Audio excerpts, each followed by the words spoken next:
Welcome, fellow tax professionals. In this video, we will be discussing the tax refund as it relates to an offer in compromise. I'm your host, attorney Robert Schaller, the author of the course. Certainly, every taxpayer wants to receive all the tax refunds that are coming to them, especially when the tax refunds are caused by an over-withholding on the taxpayer's employment check. But is the taxpayer entitled to the full refund? Well, it depends. And this course will decide and educate the tax professional on whether the taxpayer will receive that refund. So read this course, study this course, learn this course. It's key to the taxpayer's happiness. Enjoy.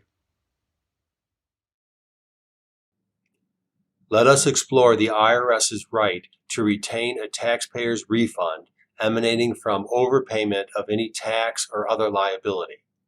We begin with the general rule. The general rule is that the IRS shall retain all refunds due through the calendar year the IRS accepts the offer. Note that the key year is the year the IRS accepts the offer and not the year the taxpayer submits the offer application. Let's talk about an example with some assumed facts.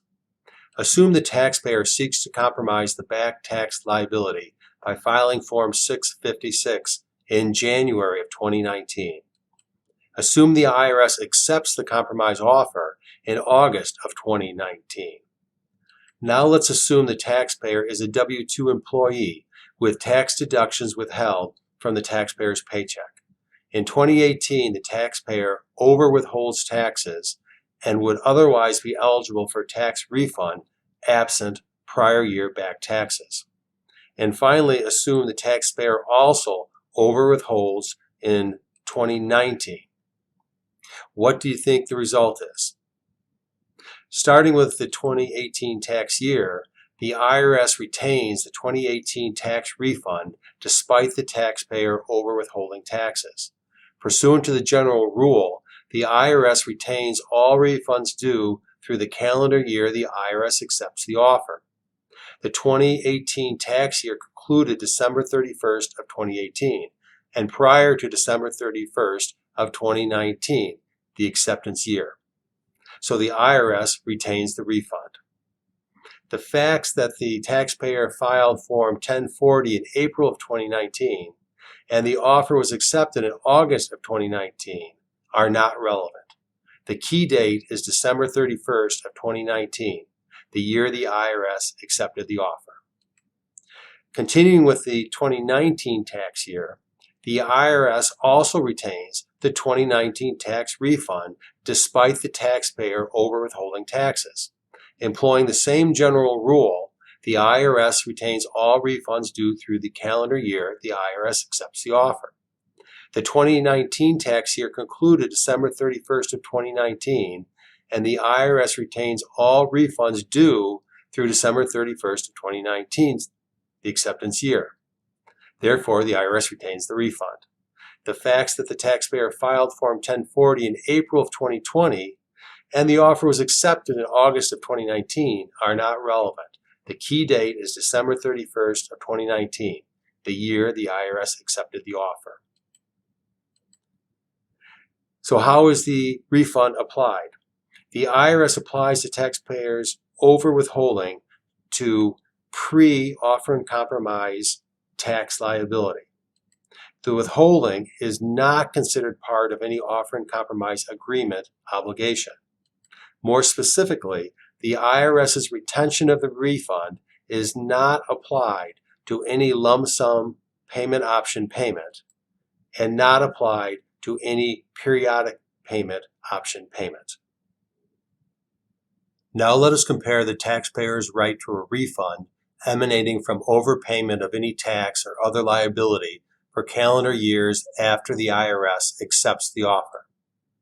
The general rule is that the taxpayer receives all refunds due for the calendar years after the IRS accepts the offer. Let's return to the same example with the same assumed facts. The taxpayer files Form 656 in January of 2019 and the IRS accepts the offer in August of 2019. But now let's add some facts. In 2020, the taxpayer over-withholds taxes and would otherwise be eligible for a tax refund absent prior year back tax liability. Assume further, in 2021, the taxpayer overwithholds taxes and would otherwise be eligible for a tax refund absent prior year back tax liability. What do you think the result is? Starting with the 2020 tax year, the taxpayer receives the 2020 tax year overwithholding as a refund because the refund emanated from a tax year after the year the IRS accepted the offer, namely 2019. The Form 1040 filing date is irrelevant. The same result occurs for the 2021 tax year. The taxpayer receives the 2021 tax year refund for overholding because the refund emanated from a tax year after the year the IRS accepted the offer, namely 2019. Again, the Form 1040 filing date is irrelevant. Thank you for listening to this video, and please spread the word to your fellow tax professionals. The National Offer and Compromise Academy is available to help professionals expand their practice into the profitable area of offer and compromise. The music for this video was provided by www.bensound.com. You can contact the Academy from its contact page at www.oicacademy.com. Enjoy the online course and keep on learning.